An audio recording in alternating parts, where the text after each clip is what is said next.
सारे खास मेहमान हमारे साथ जुड़ चुके हैं। भारतीय जनता पार्टी की राष्ट्रीय प्रवक्ता शाजिया इल्मी हमारे साथ जुड़ चुकी हैं। समाजवादी पार्टी के राष्ट्रीय प्रवक्ता अजीज खान साहब, कांग्रेस समर्थक और गांधी परिवार को करीब से जानने वाले तहसीन पूनावाला, राष्ट्रीय लोक मोर्चा के राष्ट्रीय प्रवक्ता Arvind Kumar Vajpayee ji, Sonia a biography 24 Akbar road, leaders, politicians, citizens के लेखक और वरिष्ठ पत्रकार राशिद किदवई साहब भी हमारे साथ जुड़ चुके हैं। अमर उजाला, सीएनबीसी, आवाज और दैनिक जागरण जैसी कई संस्थाओं में लंबे वक्त तक काम कर चुके पत्रकार हर्षवर्धन त्रिपाठी जी भी आपसे कुछ ही देर में हमारे साथ जुड़ने वाले हैं। आप सभी का बहुत बहुत स्वागत है। शुरुआत तहसीन आपसे कर रही हूँ। सबसे पहले तो मैं ये जानना चाहती हूँ कि अम्मी की तबीयत कैसी है?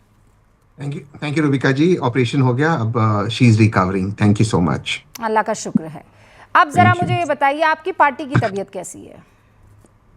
पार्टी की तबीयत ठीक वैसी है जैसे देश के पार्लियामेंट की तबीयत है। आदरणीय प्रधानमंत्री चलना ही नहीं देना चाहते, ना पार्लियामेंट को, ना आदरणीय प्रधानमंत्री विपक्ष को बोलने देना चाहते। इसलिए आदरणीय स्पीकर ने कोई बात की और बहुत गंभीर बात की। रूबिका जी, मैं आपसे बिल्कुल इत्तेफाक रखता हूँ कि इतना पैसा 36 करोड़ खर्च हो गया अब तक पार्लियामेंट में, और हम सबकी अपेक्षा थी, छोड़ दीजिए मैं कांग्रेस को वोट करता हूँ, शायद कोई और बीजेपी को वोट करता, कि हमारे आदरणीय वजीर आजम आकर हमको संबोधित करे कम से कम लोकसभा में। पहली बार भारत के इतिहास में हुआ है कि इतने वर्षों के आजादी के बाद एक प्रधानमंत्री लोकसभा में नहीं बोल पाए। क्या है वो सुरक्षा? कहां है? अगर देश की सबसे सुरक्षित बिल्डिंग में प्रधानमंत्री नहीं बोल सकते। अब मैं स्पीकर साहब को बहुत गंभीरता से लेता हूं, 30 सेकंड में अपनी बात समाप्त करता हूं। आदरणीय स्पीकर ओम बिरला जी ने कहा कि आदरणीय प्रधानमंत्री पे हमला हो सकता था और कुछ विपक्ष की महिला सांसद, कांग्रेस की महिला सांसद उन पर अटैक करने वाले थे। ये any attack on the prime minister, physical attack को इम्यूनिटी किसी भी एमपी को नहीं है। इम्यूनिटी आपको बोलने की होती है, अटैक की नहीं होती। अगर मेरे प्रधानमंत्री पे अटैक होने वाला था और ये फिजिकल अटैक है, अकिन टू टेररिस्ट अटैक के बराबर होता है, आप उन एमपीज का नाम दीजिए, उन पर कार्रवाई कीजिए। सूत्रों के हवाले से नहीं, स्पीकर का दायित्व बनता है। छोड़ दीजिए मैं कांग्रेस के साथ हूं, मैं अपने स्पीकर के साथ खड़ा रहता अगर मैं मेरे पीएम पर फिजिकल अटैक होता। कैसे पीएम पे फिजिकल अटैक होगा? और स्पीकर क्या कर रहे हैं?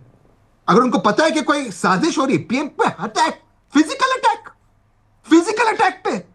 और या तो सुरक्षा नहीं, अमित शाह जी फेल हो गए और राशिद किदवाई जी बता देंगे क्योंकि पार्लियामेंट को वो कवर करते हैं, या तो स्पीकर गलत कह रहे, तीसरा कोई विकल्प हो नहीं सकता। और स्पीकर सही कह रहे तो स्पीकर शुड टेक एक्शन और इन पे कार्रवाई करनी चाहिए। मैं खड़ा हूं आपके साथ। Tehseen Poonawalla, now I will stop you here. जी, हम जी, भी कई दफा डिबेट करते हैं जी, और मैं तो बरसों से डिबेट कर रही हूं, आप भी डिबेटर रहे हैं और यहाँ पर जितने भी लोग मौजूद हैं उनको भी इस बात का एहसास है। कई बार ऐसा होता है कि आप तुक में समझ जाते हैं कि इससे एक शब्द और बोलने दिया या इससे 5 सेकंड और आगे जाने दिया गया तो हालात खराब हो जाएंगे, पर्सनल अटैक होने लगेंगे और अगर स्टूडियो में होंगे तो जूतम पैजार हो जाएगी। ठीक है, and that is where you just intervene and you stop them. इसका मतलब ये नहीं है कि हमने डेमोक्रेसी का हनन कर दिया, उनके बोलने की आजादी का हनन कर दिया। हमने सिर्फ ऐसा महसूस किया कि ऐसा हो सकता है, इतनी गर्मी है बातचीत में या इस तरीके के हालात बन रहे हैं, so better let's not do it. तो मुझे नहीं पता है कि वहां पर क्या चल रहा था, किसी को नहीं पता है कि क्या चल रहा था, लेकिन जिस तरीके के हालात और आलम बन गए थे, क्या जरूरत थी वहां तमाम सांसदों को जाकर घेरेबंदी करने की? क्या जरूरत थी? मतलब बाकी सारी चीजें समझ में आ ही रही थी ना।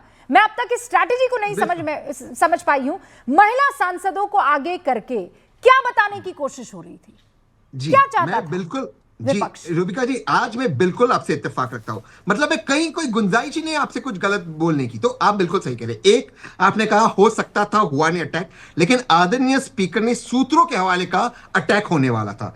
अब दूसरा, क्या जरूरत थी वजीर आजम प्रधानमंत्री को? अरे तो उन्होंने ये थोड़ी कहा कि फिजिकल अटैक, कि वर्बल अटैक, कि कौन सा attack, we do not know ना। करेक्ट। तहसीन, मान लीजिए आप और मैं इस पर हम दोनों आपस में बात कर रहे हैं। नाउ शाजिया इल्मी इंटरवीन्स और आप दोनों में गर्मा गर्मी हो जाती है। नाउ आई थिंक हो सकता है कि आप शाजिया पर अटैक कर ले या शाजिया आप पर अटैक कर ले। आई डू नॉट, वो वर्बल भी हो सकता है, वो फिजिकल भी हो सकता है। Then I interject. ओके, तो मैं ये जानना चाहता हूं, शाजिया जी 10 सेकंड, मैं आपको तस्वीर दिखाना चाहता हूं। 10 second and then Shazia will come to you. 10 second मैं एक तस्वीर दिखाना चाहता हूं। ये वजीर आजम मनमोहन सिंह जी गुजर गए, अब उनकी तस्वीरें, बीजेपी उनके सामने खड़े होकर नारे लगा रही जब वो पार्लियामेंट में, लोकसभा में बोल रहे हैं। वो तो बंद नहीं किए बोलना, बीजेपी पोस्टर के साथ खड़े थे। उनको तो कोई नहीं हुआ कि मुझे कोई मारेगा, हो सकता है मारेगा। आज 75 साल की क्योंकि- आजादी के बाद मदर ऑफ क्योंकि- डेमोक्रेसी में प्रधानमंत्री को डर तहसीन, you लगता है also know कि and कोई I उन्हें also know. मारेगा। I also know and you also know. Tahseen please मत कीजिए। ये तस्वीर जिस देखिए। तरीके नहीं, जिस तस्वीर तो तरीके झूठ अरे नहीं सुनिए, बोलती ना। आपने कब सुना है उस दरमियान 2004 की बात है एकदम, तब नए नवेले बने थे प्रधानमंत्री मनमोहन सिंह।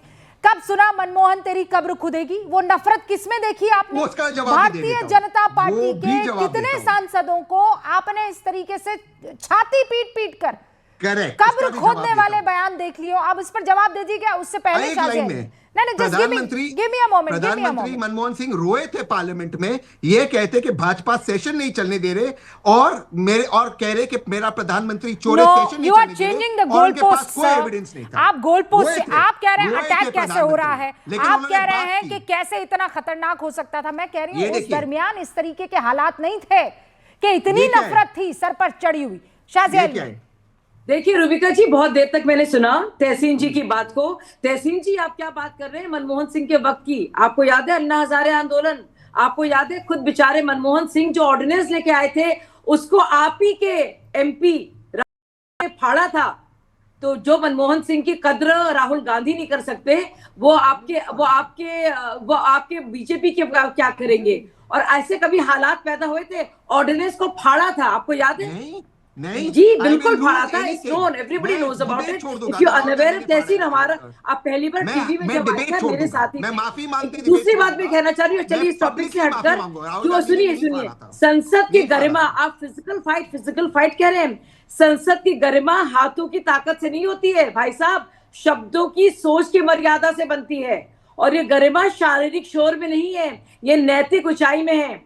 आप चाहते थे ऐसा कोई माहौल बने कि वो महिला सांसद सामने आए, प्रधानमंत्री की कुर्सी तक जाएं, इस तरह के अप्रिय हालात बने और फिर क्या हो, दुनिया के सामने हम शर्मसार होते कि ये हमारी संसद है। और प्रधानमंत्री, आपको तो कद्र है नहीं उस पद की, एलओपी के पद की भी कद्र नहीं आपको, लेकिन देश को तो है ना भाई मेरे।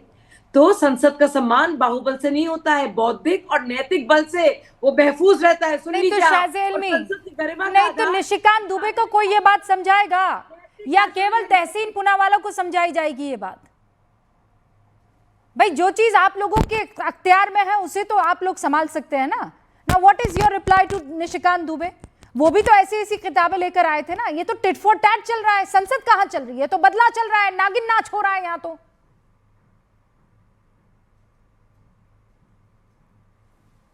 शाहजेब में